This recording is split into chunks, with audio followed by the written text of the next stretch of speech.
budgeted. Question number.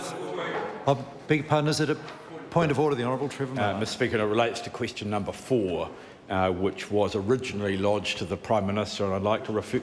Sorry, question number 3, which relates and refer you in particular to the interplay between Speaker's rulings 1451, 1452 and 1454 at least. Mr. Speaker, this question was originally lodged to the Prime Minister and asked about the Prime Minister's views and effectively whether he was satisfied with some statistics which related to a view that he expressed. Mr. Speaker, I'm not challenging the ability, and it's been well established under 1451 for a question to be transferred. But when that happens, Mr. Speaker, there is still a requirement under 1454 that there is ministerial responsibility for the question as it is changed. Mr. Speaker, under 1452, there is a right to make textual changes provided they're entirely consequential. Mr. Speaker, this question was lodged to the Prime Minister and asked about his view. Mr. Speaker, it's been transferred to the Minister for Social Development and Employment and asks now about her view. My submission to you, Mr. Speaker, is that the second change was not one which was necessary in the context of the transfer, and in fact it was not the area on which an opinion was sought. We're frankly not that interested in the view of that minister on this. We're interested and asked a question about the Prime Minister's view on a statement and what is his statement and what has happened since that time.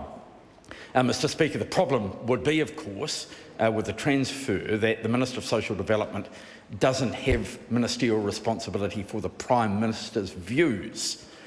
She has responsibility for her own views. And my submission to you, sir, is that the transfer of this question has resulted in something where the changes, the so-called consequential textual changes, have changed the meaning of the question to such an extent, in an obvious, the Prime Minister didn't want to answer it, sir, but my view is that when it's in that form... Order.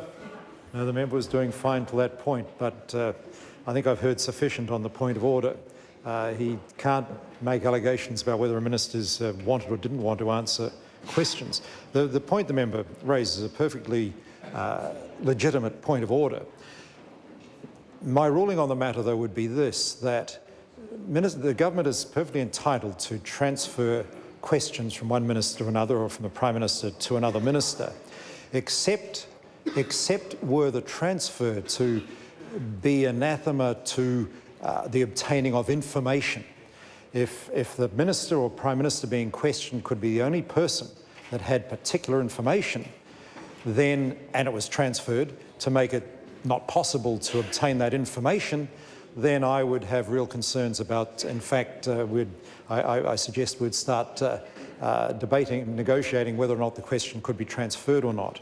But where an opinion is being sought about the government's position on things, that is not, in my view, the same as where information, real information about government policy or about what has happened, where money's been spent, where that kind of information is being sought and only one minister can have that knowledge, that would be wrong for that question to be transferred. But where an opinion is being sought, I don't see that that it is contrary to the bracket of Speaker's rulings that the member mentions, where the question is directed to another member, and to make sense of the question, it asks whether that minister, to another minister I should say, whether that minister is satisfied with the most recent statistics on child health.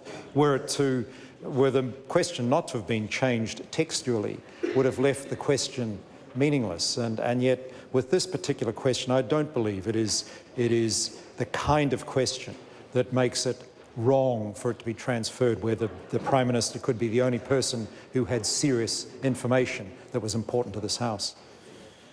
The Honourable Trevor Mallard. Further point of order, Mr Speaker. I think I'm going to respectfully disagree with your view, sir. My view is that the Prime Minister is accountable in this House for opinions that he has expressed.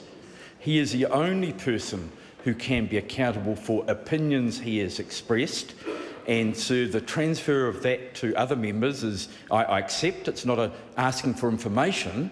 It's effectively asking him whether he is satisfied with his government's delivery on his priorities. And my view is that no other minister can answer those questions, and it removes accountability in this House if the Prime Minister is allowed to duck those questions. Order. Order. I won't tolerate that kind of language being used for the point of order. Member knows that a few years ago, questions that sought opinions could not even be asked in this House. In the overall hierarchy of seriousness of questions, the member's been around long enough to know that opinions being sought, the Speaker can't even determine whether an answer is addressing the question, really, whether opinions are sought. And to argue that where opinions are sought, questions can't be transferred, I believe, is not consistent with the standing orders of this House at all. As I said, if a question was seeking information where only one minister or the Prime Minister could be the only person who had that information, then it would be impeding the processes of this House were such a question to be transferred. But where opinions are sought, forgive me, the member's certainly entitled to disagree with me. I've got no problem with that. But my ruling on this matter is that that is not the kind of question that cannot be transferred.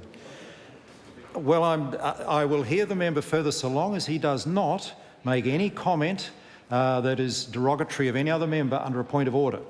Mr Speaker, in light of your decision and the Prime Minister's decision not to answer the question, we will not proceed with it. That's the member's entitlement not to proceed with the question. Question number 4, Catherine. Oh, point of order. Order. A point of order has been called. The Honourable Leader of the Opposition. Mr Speaker, I seek leave of the House to table an extract from Household Incomes in New Zealand, Trends and Indicators of Inequality and Hardship 1982 to 2010, that shows that from 2004 inequality fell because of the work of Working for Families policy introduced by Labor. Order.